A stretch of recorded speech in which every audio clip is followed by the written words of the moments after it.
আজকে দুপুরের জন্য রান্না করব চাল কুমড়ো। আর এই চাল কুমড়োটা রান্না করব রুই মাছ দিয়ে। যদিও চাল কুমড়োটা ইলিশ মাছ দিয়েই খেতে বেশি ভালো হয়, আর ইলিশ মাছ তো সব সময় পাওয়া যায় না, তাই আমি রুই মাছ দিয়েই এই আজকের তরকারিটা রান্না করে নিব। আর ডাক্তার যেহেতু আমাকে সয়াবিন তেল খেতে নিষেধ করেছে, তাই আমি প্রায় তরকারি চেষ্টা করি সরিষার তেল দিয়ে রান্না করার। এটাও আমি প্রথমবারের মতো সরিষার তেল দিয়ে চাল কুমড়া রান্না করছি, জানি না খেতে কেমন হবে। আজকের তরকারিটা রান্না করব রুই মাছটাকে না ভেজে, মানে এভাবে কাঁচা রান্না করব। কাঁচা বলতে গেলে বাইরে ডিস্ট্রিক্টে যারা আছেন তারা অনেকেই বলেন এইভাবে রান্না করলে যে কাঁচা মাছ দিয়ে রান্না।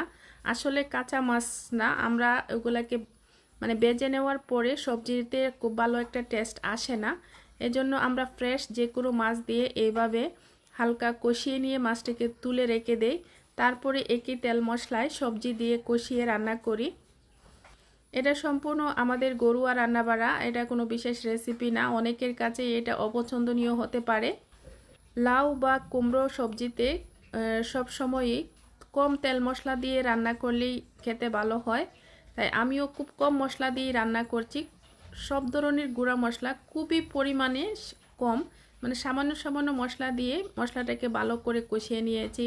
তারপরে মাছটা দিয়ে মাছটাকে তুলে সবজি দিয়ে দিয়েছি। মাছটা যদি ফ্রেশ হয় আমরা বেশিরভাগ সময়ই এই প্রসেসিংয়েই রান্নাটা করি।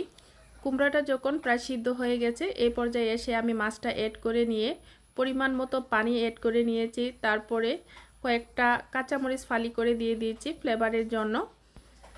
তরকারি রান্নার শেষের দিকে আমি বিলাতি ধনেপাতা কুচিটা উপরে ছড়িয়ে দিয়েছি। অবশ্যই এটা পছন্দ না করলে না দিতে পারেন। ধনেপাতা ছাড়া তরকারিটা যেন একটা অসম্পূর্ণ থেকে যায়।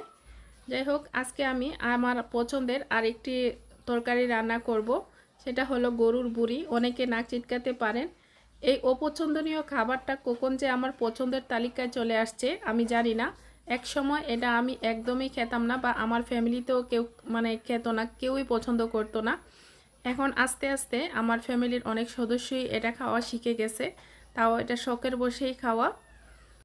গরুর বুড়িটা সাধারণত প্রথম দিন কষিয়ে রান্না করে রেখে দিয়ে পরের বার আবার পেঁয়াজ টেজ দিয়ে ভেজে নিয়ে রান্না করলেই ভালো লাগে।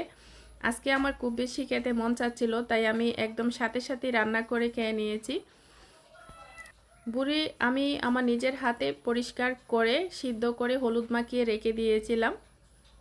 বুড়ি রান্নার সবচেয়ে কষ্টের কাজটা হলো পরিষ্কার করা, আর এটা খুব ভালোভাবে নিজের হাতে পরিষ্কার না করতে পারলে এটা শান্তি লাগে না, মানে খাওয়ারও রুচি হয় না।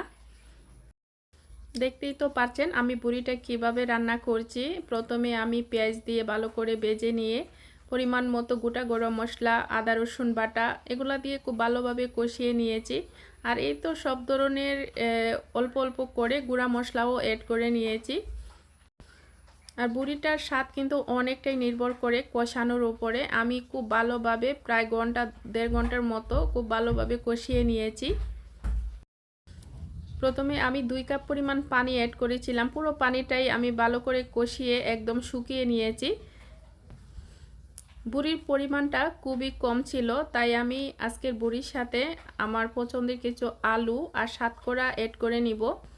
বুড়িটা যখন আমি কষাতে কষাতে একদম শুকিয়ে নিয়েছি, তারপরেই কিন্তু আমি এই যে আলু আর সাতকরাটা অ্যাড করে নিয়েছি। পরিমাণ মতো কয়েকটা কাঁচামরিচও অ্যাড করেছি। আলু আর সাতকরা অ্যাড করার পরে আমি সামান্য পানি দিয়ে নেড়ে ছেড়ে প্রায় আরও 10 থেকে 15 মিনিটের মতো রান্না করে নিলেই কিন্তু আমার রান্নাটা প্রায় শেষ হয়ে যাবে।